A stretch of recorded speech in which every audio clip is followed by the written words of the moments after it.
De volta. A gente deu uma parada no meio do desenvolvimento na aula passada, por conta que a gente já estava enrolando um pouquinho, né? Eu acabei divagando um pouco sobre algumas coisas, né? E o que a gente parou foi justamente em criar uma camada nova para a gente poder abstrair a forma que a gente acessa a API, seja pela biblioteca do Boto, do AWS ou a do OpenAI ou de qualquer outro provedor que a gente tem, né? E aí, como que é a ideia? A gente falou no final do aula, eu falei para vocês guardarem a palavra estratégia, porque é justamente o que a gente vai falar nessa aula de hoje. E vamos falar um pouquinho de engenharia de software, que sempre é bom a gente ter isso em mente. Bom, eu criei um arquivo aqui para a gente poder brincar um pouquinho, tá? E aí, comecei a pensar aqui de uma forma boa de arquitetura, né? E aí, quando a gente começa a pensar nessas coisas, um milhão de design patterns vem na cabeça, né? E aí, assim, tem alguns bons padrões que a gente poderia utilizar, né? E aí, assim, eu penso, assim, de cara, eu pensaria em três, seriam o adapter, né? Bridge, que são parecidos, né? Mas eles têm propósitos diferentes, né? E o strategy, né? O adapter, geralmente, eu uso para poder fazer transições ali entre interfaces, né? E aí é como se eu tivesse um tradutor ali de interface, né? Falando meio que ingenuamente, né? O bridge é basicamente eu pegar uma classe muito grande e desacoplar isso em vários pedacinhos pequenos e aí eu orquestro isso ali com um padrão bridge. E aí eu tenho strategy. O strategy é bem interessante, porque o strategy eu posso ter uma classe de contexto padrão, né? Que vai sempre executar de uma forma. Ou seja, eu vou basicamente pegar um, a nossa mensagem, né? E aí, por exemplo, é, eu vou toda chamada de LLM, né? Eu vou chamar essa minha strategy, né? E aí ele tem um contexto, né? Uma classe de contexto que basicamente o que ela vai fazer? Ela vai pegar a mensagem do usuário, vai vai pegar o nosso contexto da nossa sessão, juntar isso numa lista, né?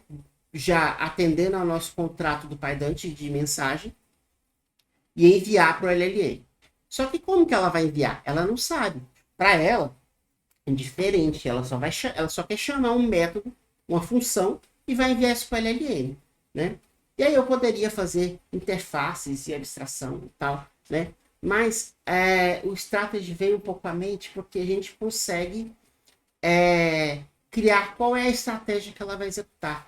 E aí, basicamente, eu tenho uma classe de estratégia que eu posso implementar N estratégias e cada estratégia tem a sua forma de execução. Né? Que ele fala até que é um algoritmo de execução. Mas ele tem uma forma de execução para aquele pedaço. Por exemplo, eu tenho uma estratégia. A minha estratégia ela tem uma função que executa, envia para a API do LLM.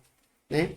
E aí eu vou ter uma estratégia, por exemplo, OpenAI, que ele vai pegar a minha mensagem que eu fiz, ela vai converter, fazer as validações que eu preciso para a biblioteca do OpenAI e chamar diretamente a API do OpenAI. Mas aí eu tenho uma estratégia, por exemplo, a AWS, né? Boto 3. E aí essa estratégia Boto 3, ela vai converter da forma da AWS, chamar no método lá a função do Boto 3. Né? Então o strategy ele vem muito nessa linha.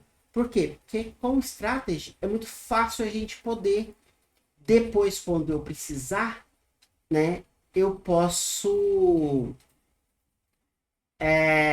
eu posso só dizer qual que é a estratégia que eu vou utilizar. E aí isso pode ser um arquivo de configuração, por exemplo, e aí a gente carregaria a classe da estratégia via aquele nome, né, no arquivo de configuração. Né? Então é um padrão que me vem muito à cabeça que pode funcionar bem. Né? E aí como que ele funciona? Né? É, toda vez que eu estou trabalhando, assim, pra gente, só para fazer um outro paralelo aqui, que às vezes a gente fica pensando assim, poxa, mas o senhor Raposo sabe de tanta coisa, né? Realmente, eu sei bastante coisa. Vocês sabem que conhecimento já tem aquele conhecimento infinito da floresta e ainda vem para cá, para o mundo de vocês, ainda é muito conhecimento. Alguns anos, né? E acaba que meu cérebro vulpino aqui, ele parece uma esponja e sai absorvendo tudo. mas tem muita coisa que a gente não vai lembrar, principalmente como implementar alguns padrões em Python, né? E até um, sobre alguns padrões de projeto. A gente tem vários, né? A gente tem um monte de padrões de projeto aí. E tem padrões que se sobrepõem ali. Tem padrões que às vezes dois padrões fazem coisas parecidas, mas talvez para sua aplicação, para seu problema, um outro seja melhor do que o outro, do que assim, um seja melhor do que o outro. Então, às vezes você não vai decorar todos os padrões. Claro que quem é muito desenvolvedor, eu já tenho, assim, eu já me afastei um pouco da parte de core de desenvolvimento, né? Na parte agora vocês sabem que é o que é arquitetura e IA, né? Somente o core ali de LLM e desenvolvimento de agentes e tal, claro. Obviamente eu tenho ainda que desenvolver bastante, mas algumas coisas ali a gente não lembra sempre, né? E aí, a gente, eu sempre busco na internet, né? E aí, assim, eu achei um site muito legal que é até bonitinho. Que até tem um amiguinho da floresta aqui, ó. Se vocês olharem, ó. Tem até um guaxininho ali. Não é o senhor guaxininho, mas é um guaxininho ali que ajuda muita coisa ali, né? E aí esse site, ele explica sobre os padrões, né? E aí eu posso selecionar qual é a linguagem e ele te dá o exemplo, né? E aí aqui é muito interessante, que ele fala exatamente o exemplo, ó. Ele dá um contexto, né? E aí o contexto, ele vai ter uma estratégia, né? Eu tenho que guardar qual é a estratégia nessa minha classe de contexto. E aí eu tenho uma função de execução. É a função que eu vou chamar essa classe, vou dizer qual é a estratégia e vou fazer a execução, né? E essa função, ela vai executar a estratégia, né? A classe de estratégia, e aí ele vai executar uma função chamada que é faça qualquer coisa. No caso, ele fala aqui do algoritmo, por exemplo, né? E aí, como que funciona essa ideia? Eu tenho uma classe estratégia, certo? Né? E aí, ele até faz o import de ABC aqui, só para dar um exemplo mesmo que ele está herdando de alguma outra classe que eu tenha por padrão, né? Mas basicamente uma classe estratégia e eu tenho uma função que é um método abstrato, né? Que é o do algoritmo. E aí eu tenho que implementar, isso é uma interface, tá? Isso é nada mais do que uma interface. Para quem veio de Java, por exemplo, Python é uma coisa meio que, assim, já tem muito tempo que existe em Python, mas pessoal que realmente está na área de dados, área de IA, tem pouca costume dessa orientação a objeto de Python, né? Porque a pessoa acaba usando uma coisa mais ali estrutural e estruturada, né? Uma coisa mais estruturada, não usa muito objetos. Mas quando a gente vai para programação orientada a objeto, a gente tem interfaces também, a gente tem classes abstratas, métodos abstratos, né? E aí aqui eu estou declarando um método abstrato, sem nada. E aí, quando eu realmente precisar, eu vou ter que declarar, né? As minhas estratégias, né? A forma que eu vou fazer. E aqui no caso ele vai usar, por exemplo, duas formas de ordenação de lista, por exemplo. Ele só vai ordenar e depois ele vai fazer uma ordenação reversa, por exemplo. E aí, como que funciona? Né? Eu inicio o meu contexto e aí eu passo qual é a minha estratégia. E a estratégia é justamente uma classe, é um objeto. Eu construo um objeto da minha estratégia, né? E passo para o meu contexto. Né? E aí eu só executo o método. Então é padrão. Toda vez que eu executar, e aí o que é legal? O padrão de projeto Strategy, ele prevê que você possa mudar a estratégia em tempo de execução. Então, esse mesmo contexto aqui, eu posso mudar em tempo de execução. Tá vendo que ele cria um novo Strategy B aqui e executa de novo. Então, isso é possível no Strategy. Né?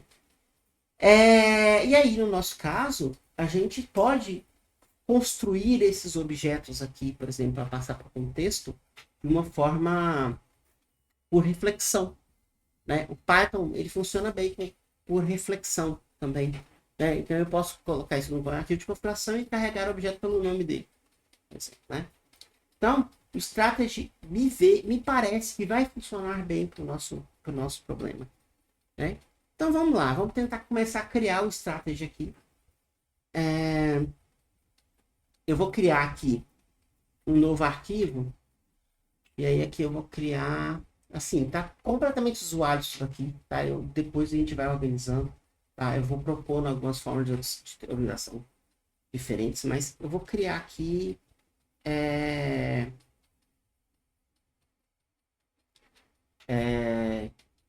LLM Access. Pronto. E aí, isso também vai ser o módulo, tá? Eu vou colocar um init aqui. E aí aqui dentro eu vou criar uma pasta, um diretório chamado de strategies. Só para a gente colocar as nossas estratégias. Né? É legal a gente separar uma estratégia por arquivo, não criar várias classes do mesmo arquivo. Nesse caso, porque são lógicas que talvez vão ficar grandes demais. E aí é interessante a gente separar isso para ficar uma visão um pouco melhor. Né? E aí eu vou criar aqui no início, eu vou criar LLM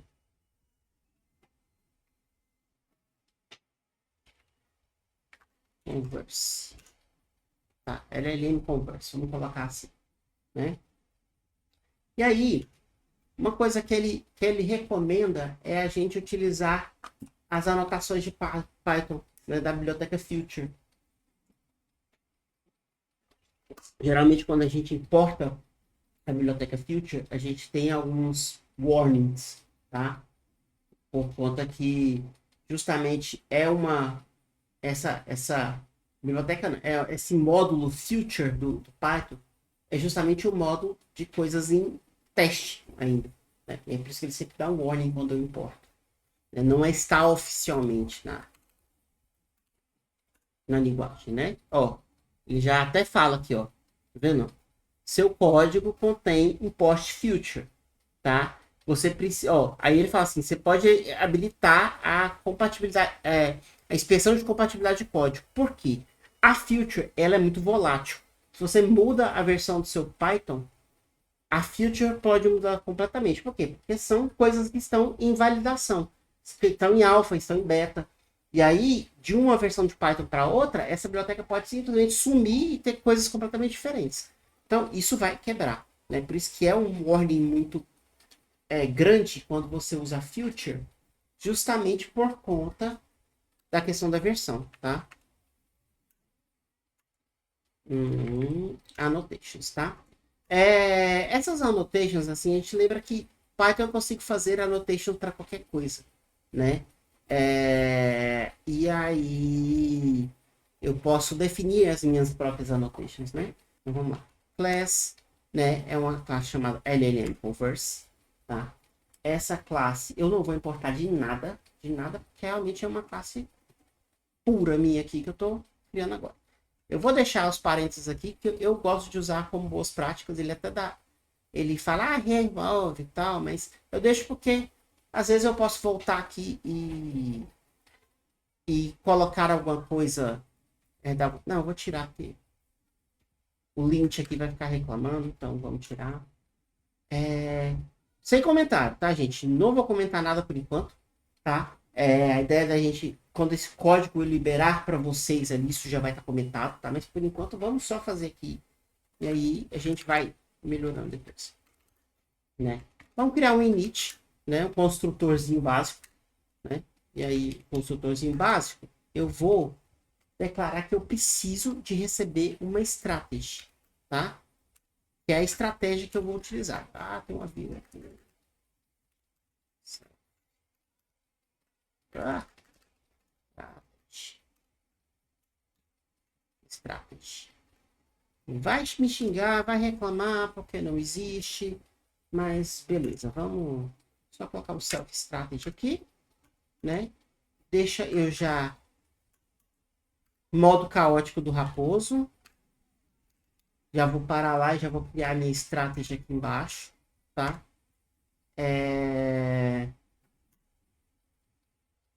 A minha estratégia, eu já vou criar um deck aqui. Vai ser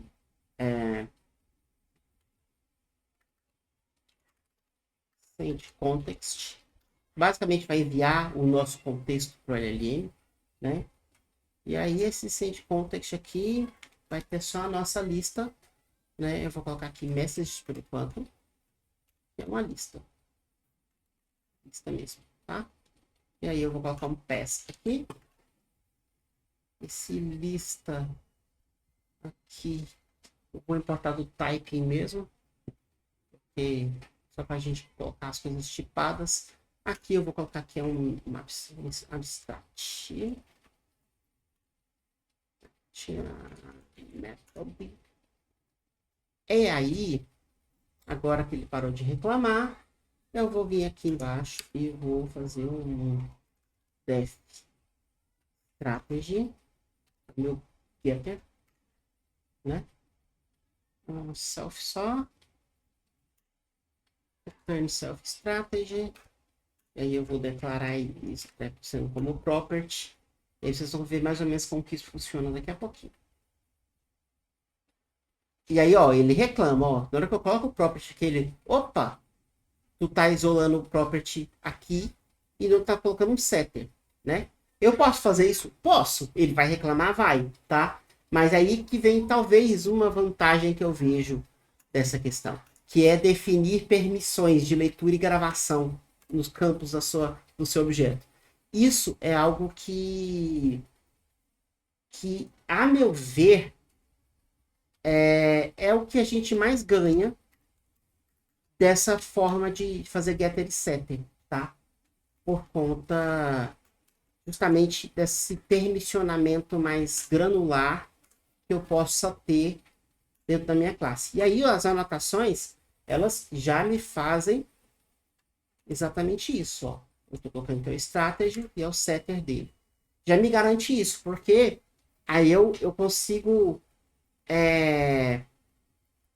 definir que isso aqui realmente é um getter e um setter, né? E aí algumas coisas eu posso fazer, por exemplo, né? Vamos só continuar divagando aqui um pouco. Só, esse módulo acho que é só para a gente brincar um pouquinho com strategy aqui, né? E aí, vamos fazer o seguinte. Aqui dentro do meu strategy, eu vou criar uma estratégia nova. Vou chamar ela de Boto Strategy. E aí aqui, eu vou criar uma classe chamada Boto Strategy. E essa Boto Strategy, ela tem que obrigatoriamente declarar meu send context, né? E aí o send context que eu vou colocar aqui vai ser só um pass, por enquanto. Só para a gente ter a classe, né? O strategy aqui, lembrando que o getter e o setter, quando eu declaro um getter e um setter, né, o objeto que eu estou trabalhando, ele deve ser privado. E aí no Python, como a gente faz um objeto ser, campo ser privado, um atributo ser privado, a gente coloca o underline antes, né? E aí quando a gente faz isso, a gente garante que a gente vai ter sempre acessando o getter e setter ali quando a gente for usar o objeto da forma pública. Eu já coloquei o método send aqui. O que ele vai fazer? Ele vai pegar, vai executar a minha strategy, né? Ponto, send context. Ponto, né? E aí o send também tem que ter uma messages da forma lista. Isso vai ficar bom, né? Posso fazer um list de messages. Isso. Esquemas. E aqui também, ó. List. O message é usando a nossa classe de. E aqui, send context messages. Pronto. E aí, a gente for aqui no LLM testes. Deixa eu ver. Tá. Vamos ver se na edição isso vai ficar bom. Mas não me julguem se tiver zoado, tá? Vamos lá. Olha só, eu setei um botão strategy aqui como um atributo de novo, né? Funcionou. Se eu vier aqui, por exemplo, no meu cadê? No LLM Converse, e eu tirar o setter, vamos ver se vai funcionar. O que eu estou pensando. Olha só, ele vai marcar e vai falar que eu não posso sentar. Então, é uma coisa que isso o Python tem e ele resolve do Java, tá? eu falei até esse vídeo, obviamente, passou edição, né? E deve ter deixado uma parte que eu falei que é uma coisa que eu não gosto muito, essa ideia do encapsulamento de variáveis de coisa. Mas o que eu acho interessante é justamente você poder fazer o permissionamento de leitura e escrita de acordo com o que for necessário para o seu para seu atributo, né? Java a gente tem isso também, basta a gente não colocar um setter, né? Mas aí no Python o que é interessante é que eu não chamo isso por uma função, né? E aí eu já chamo como um setter. Eu acho que o C Sharp tem isso também. Continuando, né? Estou devagando demais, já está dando mais 30 minutos, né? Basicamente a gente vai chamar ele aqui, vai dizer qual é a estratégia, e aí tem uma coisa interessante que a gente pode fazer também. Eu vou.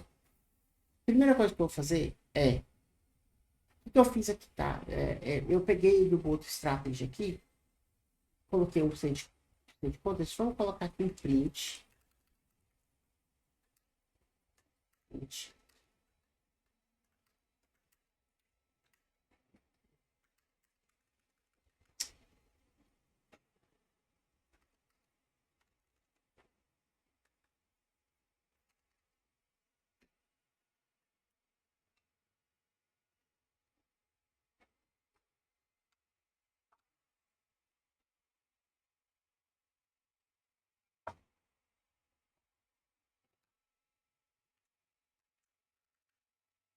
Colocar um print aqui e vou colocar assim. Ponto strategy send context. Aqui embaixo um print das mensagens, né? Aí, no meu teste aqui, o que eu vou fazer? Eu vou colocar aqui, converse igual a ldn converse ponto strategy, correto? E aí, o meu converse, eu vou pegar e vou executar o send. Só que o send eu tenho que mandar mensagens, né? Então, vamos lá, vamos criar aqui uma lista. Vou criar aqui um objeto messages. Vou criar uma lista. Eu vou criar uma mensagem nova. Essa mensagem aqui eu não posso importar o correto aqui, né? Vou botar aqui. Vou deixar esse Word aqui mesmo. Aqui eu tenho que passar um around, né? Vamos fazer um teste aqui. Only user content.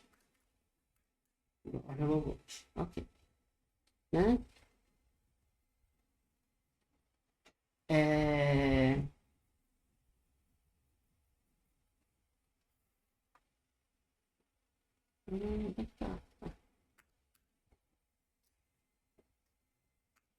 Ok, né? Se eu executar isso aqui, ele vai imprimir aqui falando que é o Boto Strategy, correto? Como que a gente chama isso dinamicamente, que eu estava falando sobre as reflections?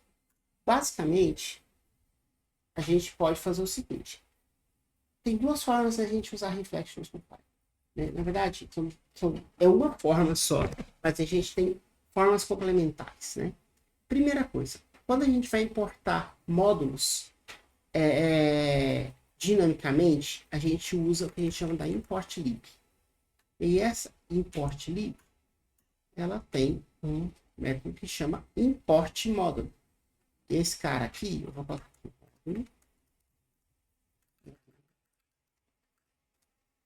import lib, import nome, e eu passo exatamente a string do nome do módulo.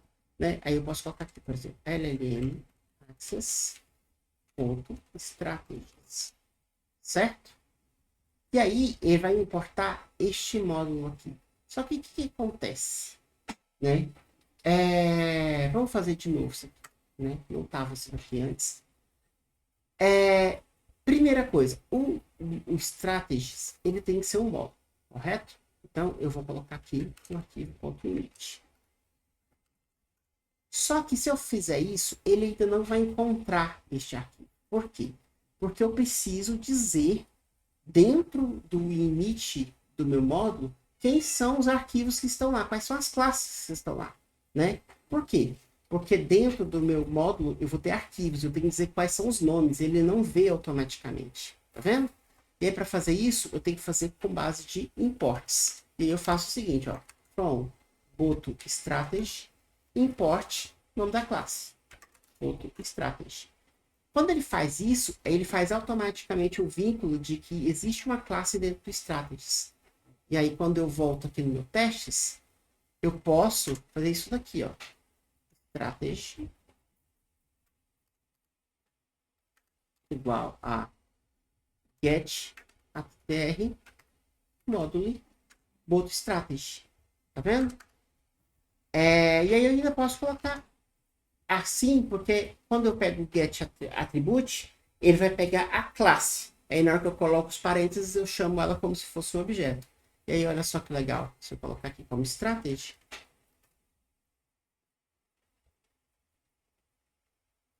aqui tem um erro. No módulo provavelmente foi aqui que eu errei. Então,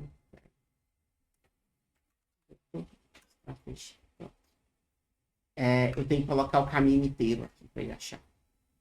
E aí, quando eu executo, exatamente a nossa boot strategy. O que isso nos permite? Que a gente pode fazer isso via arquivo de configuração. E a gente vai dizer, por exemplo, qual é a estratégia que a gente vai utilizar para acessar o nosso LLVM. Né? E aí, com isso, a gente consegue fazer essa camada de abstração. Basta criar os strategies necessários para cada conexão. Né?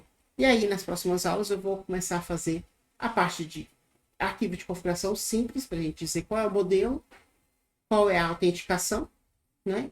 E a estratégia, né? E a gente pode ser bem mais interessante aqui. A gente pode fazer, por exemplo, o bolso de olhar a autenticação via variável de ambiente pela CLI da AWS. O OpenAI usa uma chave, a gente vai pegar uma chave, por exemplo, do ponto .env, igual eu já faço aqui naquele arquivo de OpenAI Access aqui que eu fiz, né? Então, isso a gente vai definir nas nossas estratégias, que vai ser o conteúdo das próximas aulas.